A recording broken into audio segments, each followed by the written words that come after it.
First, why is it every time Elon Musk proposes a plan, it's always us conceding? It's never the Russians conceding. So I think this might be a policy of the richest man on the earth, basically saying money above all. I don't know what's up with Elon recently, right? Or why he's trying to play international fix-it man. Okay, he's taking out like the screwdriver and the hammer, and he's trying to fix all these geopolitical issues. But Jesus Christ, man, none of his proposals has made any headway, or have been really received extremely well. And his proposal of like, well, how about we host a giant referendum in Ukrainian and Russian-controlled territory after this fake referendum? Do you think anybody's gonna agree to that? Do you think the Russians are gonna agree to that? Do you think the Ukrainians are gonna agree to that? Like, that's like fun in fantasy land, but it's not gonna happen. And like, do displaced people get the vote? I guess that's stuff you can get worked out, but it's just not gonna happen. It's just not gonna happen. And that's like the part I have the least objection to, right? Him asserting that that the Eastern Ukrainians want to be part of Russia because of the 2014 vote. He's purposefully cherry picking to make it look like Eastern Ukrainians want to be part of Russia. He doesn't use he uses the 2012 vote, not the 2014 vote, or the 2019 vote, which shows that the majority of the area clearly wants to be part of Ukraine and support Zelensky. Or using the polling data, which shows that the vast majority of Ukrainians, including Eastern Ukrainians, want to be part of Ukraine. And just because in 2012, Eastern Ukrainians voted for, the majority of them, voted for a political party that was sympathetic towards Russia, does not mean you want to be part of Russia. If I voted for a political party that was sympathetic towards Canada, that does not mean I want to be part of Canada. It's ridiculous. It's ridiculous. The reason why Elon Musk hasn't been able to figure out any possible way to de-escalate the war is he doesn't even understand the root causes of the war. You can't de-escalate a war you don't understand the root causes of. If you're building off of a shaky foundation where you don't even know what Ukrainians want, how are you going to propose a good solution? How?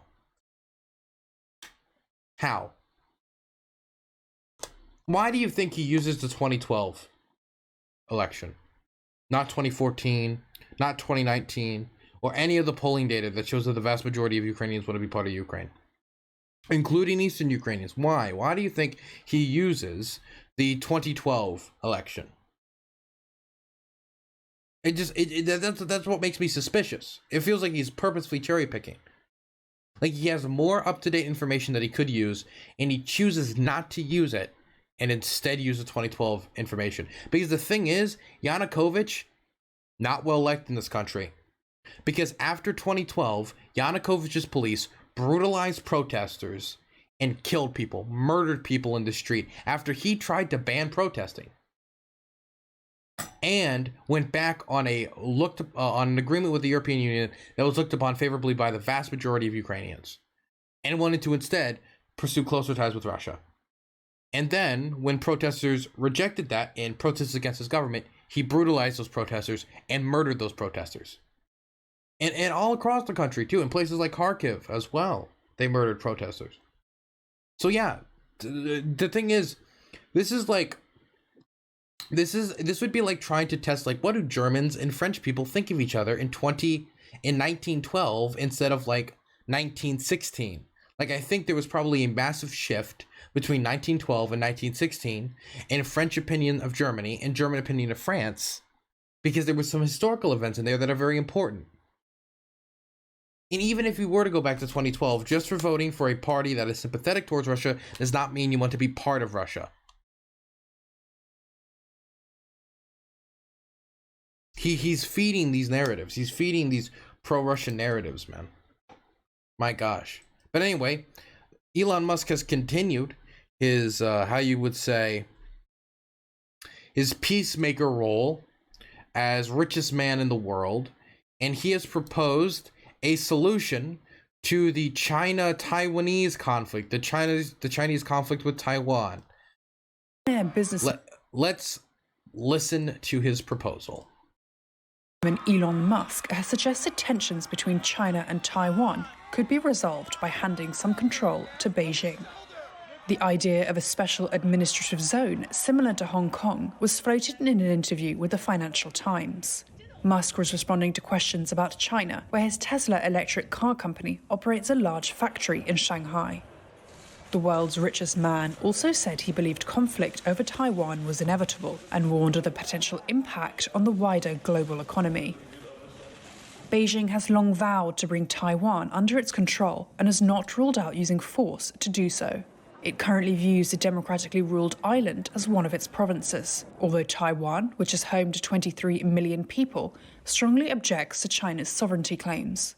In the past, China has offered Taiwan a one-country, two-systems model of autonomy, similar to Hong Kong, but it has been rejected by all mainstream political parties and has no public support.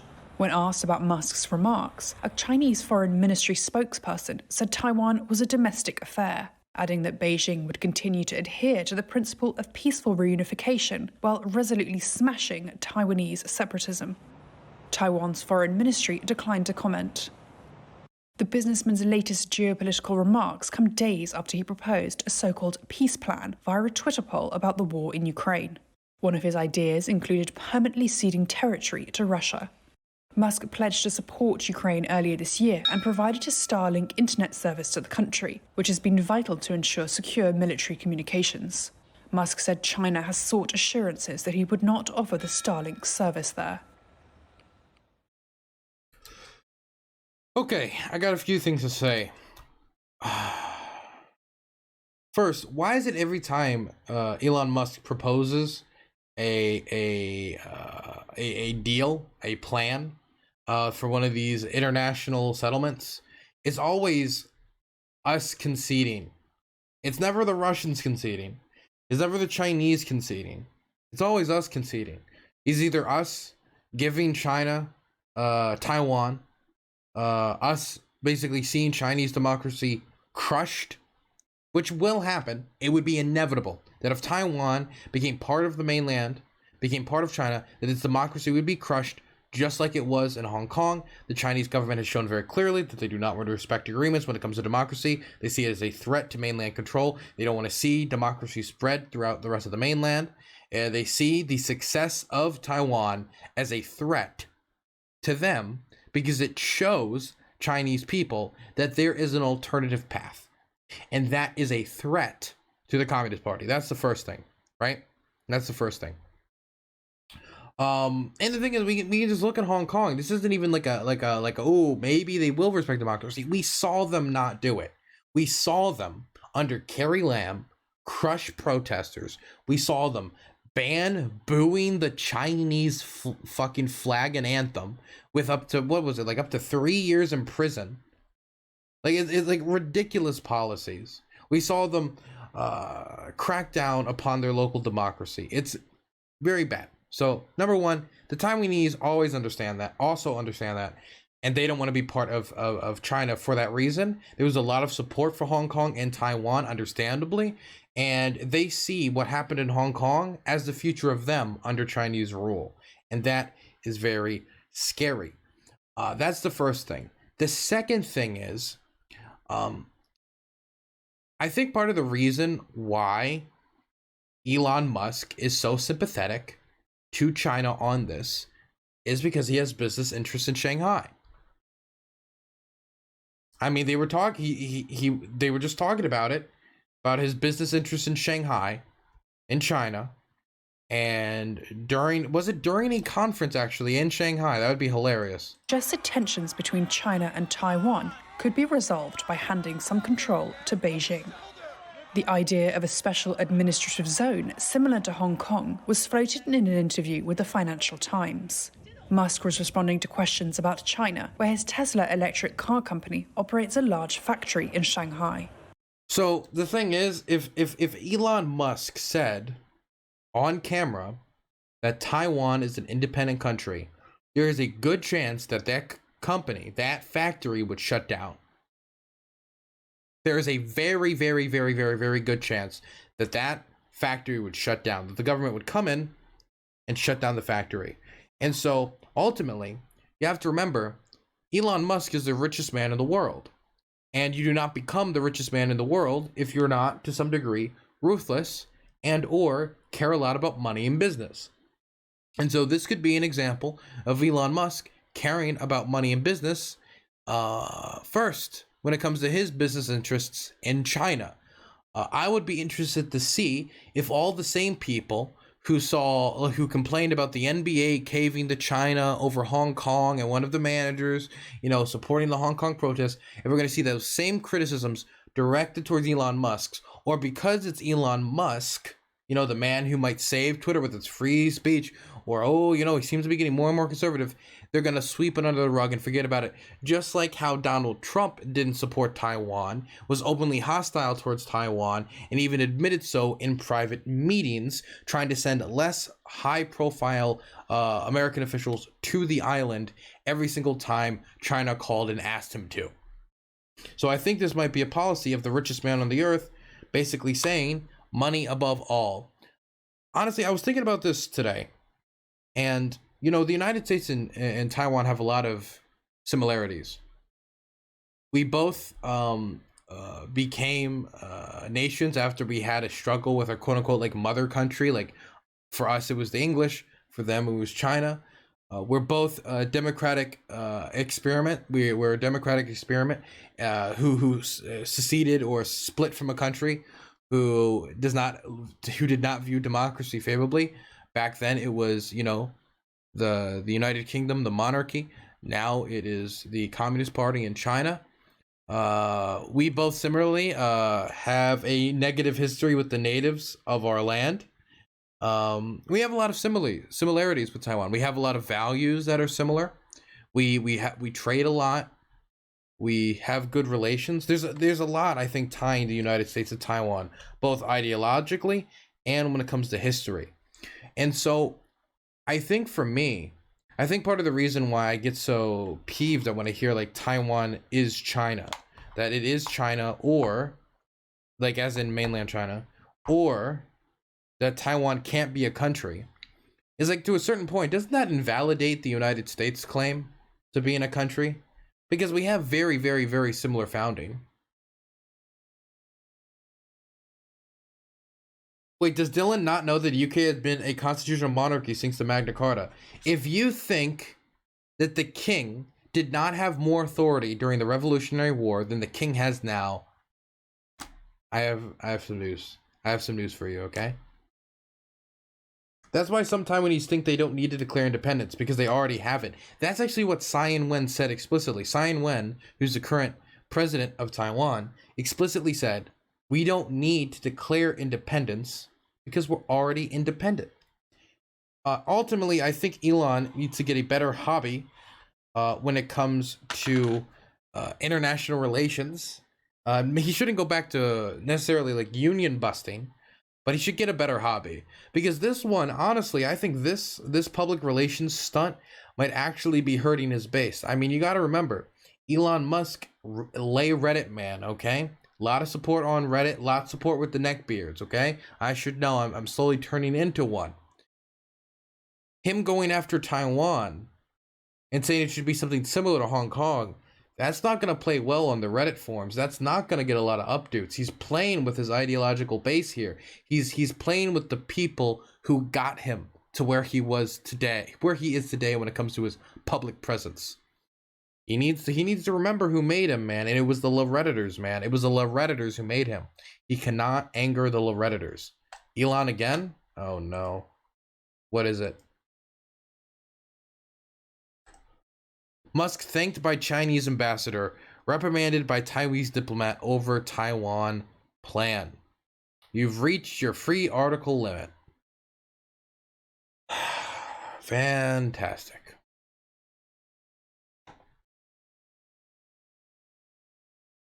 Greetings from Taiwan. Hello. Nice to see you.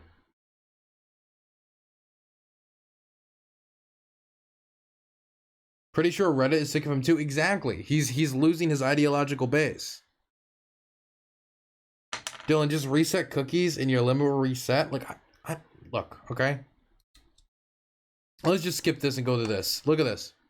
U.S. policymakers need to listen to more rational, objective voices of the business and academic communities Stop handling China-US relations with the outdated mindset of zero-sum games. Stop letting its China policy be guided by so-called political correctness. The US policymakers need to seriously uphold the principles of mutual respect, peaceful coexistence, and win-win cooperation, and bring China-US relations back onto the track of sound and steady development. Sound and steady development. Is this just what international diplomacy is now? Is this what it is? Just every chance a government gets, they accuse another government of being soy, of being cucked, of being an SJW, of being too politically correct, too woke for them. You know, I'm waiting for like Xi Jinping to like give a speech where he's like, you know, the real issue today. Wait 1 second. Let me give like a Xi Jinping speech. Let me give like a Xi speech, okay? 1 second.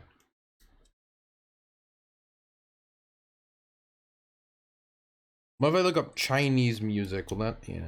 Chinese music.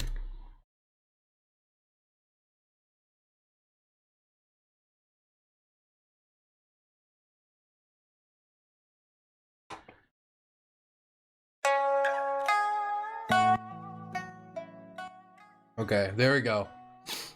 The United States is on a reckless path, a collision course with China.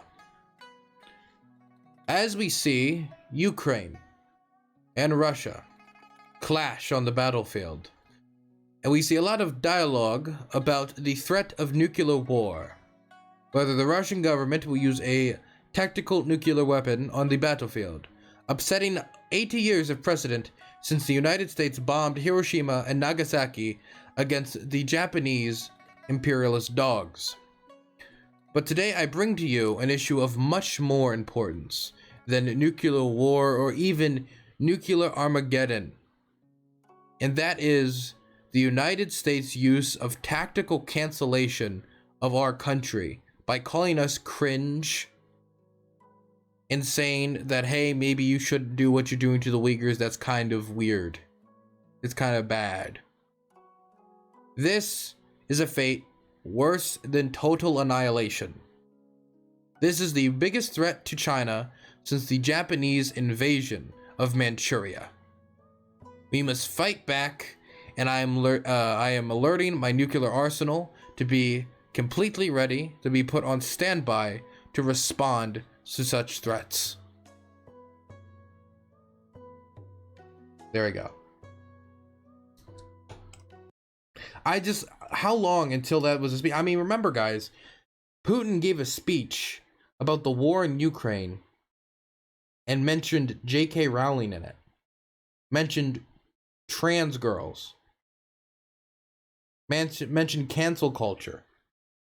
Like, you think I'm joking, but this is terminology we're seeing more and more in international relations as they play to the conservative domestic crowd. And let me tell you, the domestic conservative crowd eats it up, and it's sad to see them eat it up. Because just a few years ago, these are the same people like, we need to stand against these authoritarian forces in the war. And immediately, once they say, you know, we don't like the SJWs either, immediately it's like, oh my God, all hail Chairman Xi, man. Oh boy. Putin, more like Bastin. My God, man. I don't know, like, is it just, it's just zero principle? Just zero principles. Anyway, let's read that article. Somebody provided me a web archive. China's ambassador to the United States thanked Elon Musk for proposing a special administrative zone for Taiwan, while Taiwan's de facto ambassador to Washington reprimanded the billionaire, saying freedom and democracy are not for sale. Taiwan sells many products, but our freedom and democracy are not for sale. Taiwan's de facto ambassador to Washington tweeted on Saturday, any lasting proposal for our future must be determined peacefully, free from coercion, and respectful of the democratic wishes of the people of Taiwan. China's ambassador of the United States stressed Beijing's call for peaceful reunification and the one country, two systems for the island in a tweet on Saturday, while thanking Musk. I couldn't imagine the fact that they're still proposing the one country, two systems model after it broke down in Hong Kong just shows how non-serious the Chinese government is about preserving democracy across the strait. Days after floating a possible deal to end the war between Russia and Ukraine that drew blah, blah, blah, blah. Okay, yeah, we got that. God, man. Jesus Christ. How long until he talks about Israel-Palestine? How long until he's like, how about the West Bank just becomes the West Net, yeah, just becomes, Israel, one Israel united, the Shoah was evil, and we need, the Shoah was evil, and this is something they earned, this is something they deserve. Boom. Just how long, man? How long until he talks about Palestine and Israel? Yeah, he's like the West Bank. What about the West Crater? Jesus Christ, man.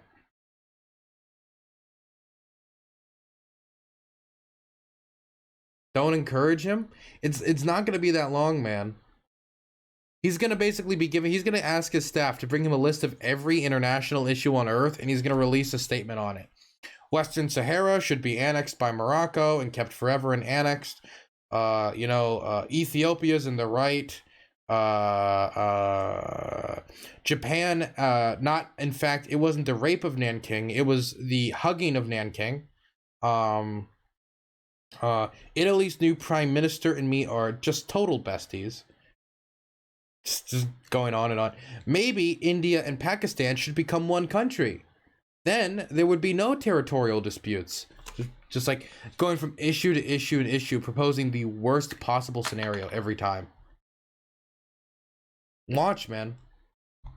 He's gonna sort out all of the Central Asian borders. He's gonna be like, personally, I'm a Tajik nationalist, and I believe all of Central Asia should belong to Tajikistan. Kosovo, Serbia, Bosnia, Croatia. Don't you mean Greater Albania? You wait, man. You wait. I don't know why he's chosen this as his new hobby. If he wanted a hobby, just like take his money and invest it in more like environmental programs or something. I don't know, man. Anything else.